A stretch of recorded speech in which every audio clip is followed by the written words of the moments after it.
회사와 함께 사라진 관계들, 은퇴가 남긴 외로움을 버티게 한 세 가지 선택. 회사에 다닐 때는 몰랐습니다. 매일 마주치던 사람들이 내 사람인지 아니면 회사라는 공간이 만들어준 관계인지 말이죠. 아침마다 인사하던 동료, 점심을 함께 먹던 팀원, 퇴근 후 가볍게 술 한잔하던 선후배들. 은퇴 전까지는 그 관계들이 너무 자연스러워서 없어질 거라고는 생각조차 하지 않았습니다. 그런데 은퇴를 하고 나니 생각보다 많은 것이 한꺼번에 사라집니다. 출근할 곳이 없어진 것만이 아닙니다. 하루의 리듬, 내 이름 대신 불리던 직함, 그리고 무엇보다도 사람들과 연결되어 있다는 감각이 조용히 사라집니다. 전화벨은 잘 울리지 않고 카카오톡 단체방도 어느 순간부터 나와는 상관없는 이야기만 오갑니다. 바쁘게 살 땐 몰랐던 외로움이 은퇴 후에는 생각보다 빠르게 찾아옵니다. 그래서 은퇴는 종종 자유보다 고립으로 먼저 다가옵니다. 하지만 모든 은퇴가 외로움으로 끝나지는 않습니다. 실제로 주변을 보면 은퇴 후 오히려 더 단단한 삶을 만들어가는 사람들도 분명히 있습니다. 그 차이를 만든 건 돈의 많고 적음이 아니라 은퇴를 맞이하며 어떤 선택을 했느냐였습니다. 이 글에서는 은퇴 후 찾아오는 외로움을 견디고 다시 삶의 균형을 만들어준 세 가지 선택을 이야기해 보려고 합니다. 누구나 할 수 있지만 막상 준비하지 않으면 놓치기 쉬운 선택들입니다. 첫 번째, 선택, 관계를 회사 밖으로 옮기는 연습. 회사에 있을 때의 관계는 대부분 역할 중심입니다. 같은 목표를 향해 일하기 때문에 자연스럽게 친해지고 이해관계가 맞기 때문에 유지됩니다. 문제는 그 역할이 사라지는 순간 관계도 함께 흔들린다는 점입니다. 은퇴 후 외로움을 크게 느끼는 사람들 중 상당수는 인간관계의 대부분이 회사 안에만 있었습니다. 반면 은퇴를 비교적 안정적으로 넘긴 사람들은 은퇴 이전부터 관계의 중심을 조금씩 회사 밖으로 옮겨두었습니다.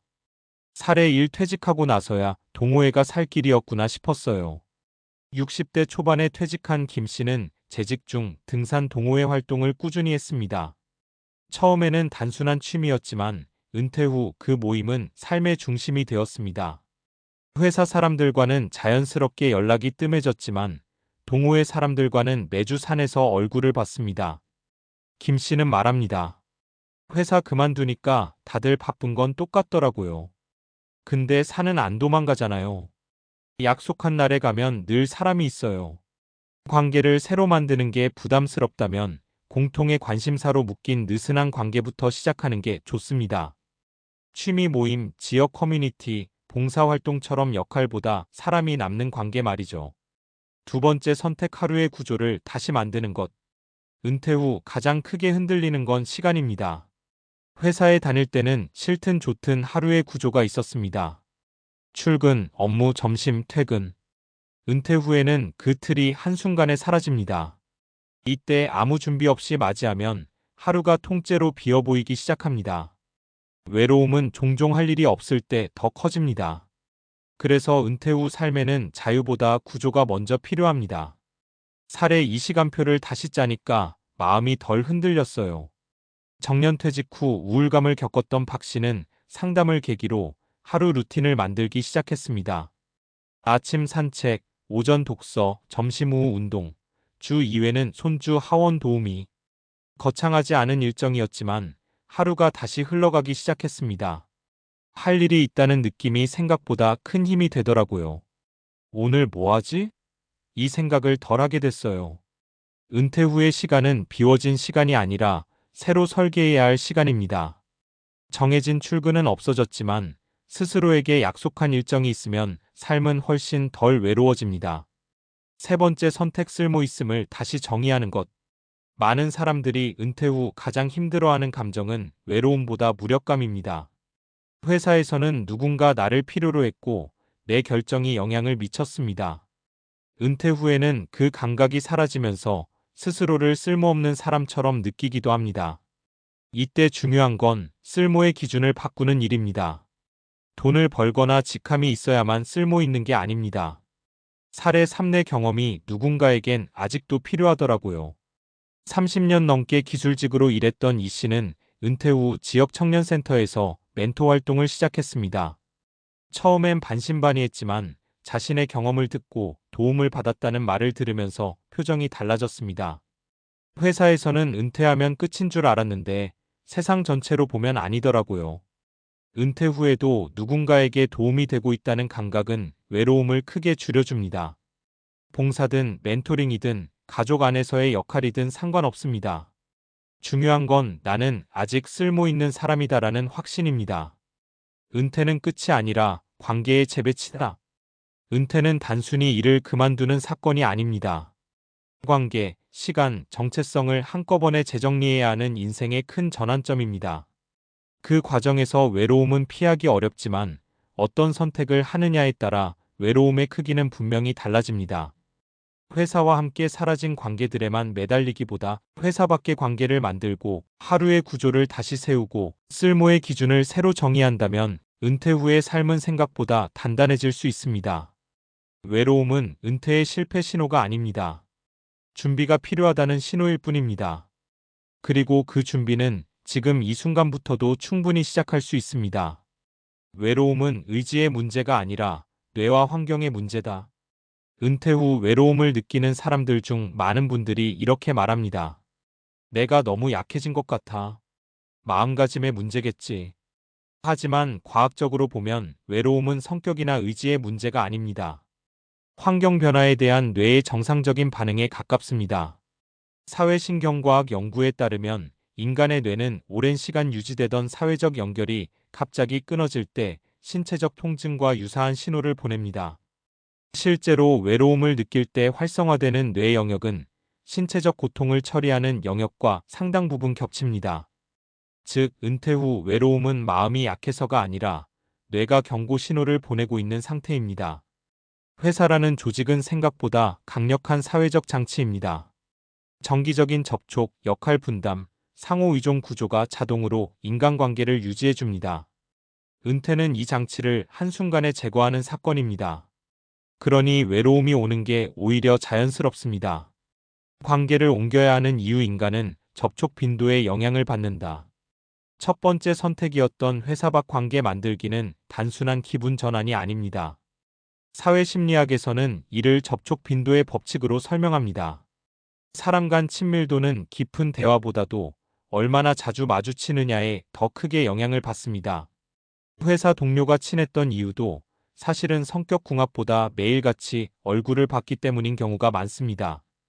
은퇴 후에도 관계를 유지하려면 이 접촉 빈도를 인위적으로 만들어야 합니다. 동호회, 봉사, 지역 모임이 효과적인 이유는 여기에 있습니다. 약속이 정기적이고 참여하지 않으면 빠진다는 느낌이 들고 굳이 깊은 이야기를 하지 않아도 연결이 유지됩니다. 이건 감정 노동이 적은 관계입니다. 나이가 들수록 중요한 건 노력하지 않아도 유지되는 관계 구조입니다. 루틴이 중요한 이유 뇌는 예측 가능한 하루를 좋아한다. 두 번째 선택이었던 하루 구조 만들기는 뇌과학적으로도 매우 중요합니다. 뇌는 기본적으로 불확실성을 싫어합니다. 하루의 흐름이 예측되지 않으면 스트레스 호르몬인 코르티솔 분비가 증가합니다.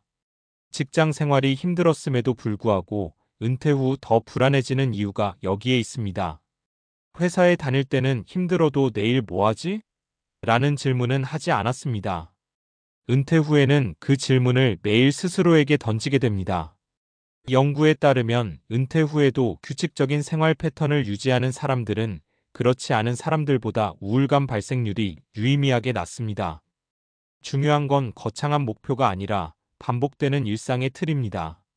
정해진 시간에 일어나고, 정해진 요일에 외출하고, 누군가와 만날 약속이 있고, 이런 구조는 뇌에게 나는 여전히 안전하다는 신호를 줍니다.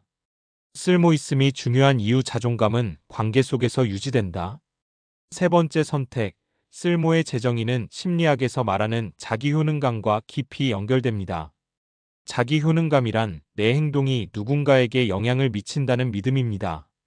직장에서 은퇴하면 이 감각이 급격히 줄어듭니다. 문제는 이 상태가 오래 지속될 경우 우울감과 무기력으로 이어질 가능성이 높다는 점입니다. 특히 중장년 이후에는 자존감이 성과보다 관계적 기여에서 더 많이 유지됩니다. 다시 말해 얼마를 벌었는가 보다 누군가에게 필요했는가가 더 중요해집니다. 멘토링, 봉사, 가족 돌봄, 경험 공유 같은 활동이 효과적인 이유는 여기에 있습니다. 이것들은 돈이나 직함은 주지 않지만 존재 이유를 다시 만들어줍니다. 은퇴 준비의 핵심은 돈보다 사회적 자산이다. 많은 은퇴 준비가 재무 중심으로 이루어집니다. 물론 중요합니다. 하지만 연구 결과를 보면 은퇴 후 삶의 만족도를 결정짓는 핵심 요소는 다음 순서로 나타납니다. 신체 건강, 사회적 관계, 삶의 의미, 재정 안정. 돈은 기본 조건일 뿐 외로움을 해결해 주지는 않습니다. 오히려 사회적 관계와 역할이 없는 상태에서의 은퇴는 충분한 자산이 있어도 삶의 만족도를 떨어뜨리는 경우가 많습니다. 결국 은퇴란 얼마를 모았느냐보다 누구와 연결되어 있느냐의 문제입니다. 그래서 은퇴는 준비가 아니라 전환이다. 은퇴를 인생의 마침표로 생각하면 외로움은 더 커집니다. 하지만 은퇴를 관계와 역할을 재배치하는 전환점으로 바라보면 선택지가 보이기 시작합니다. 회사 밖 관계를 만들어 두었는가? 하루의 구조를 스스로 설계할 수 있는가? 여전히 누군가에게 필요한 존재인가? 이 세 가지 질문에 조금은 그렇다고 답할 수 있다면 은퇴 후 삶은 생각보다 견딜만해집니다. 외로움은 은퇴의 실패가 아니라 새로운 삶으로 넘어가라는 신호입니다.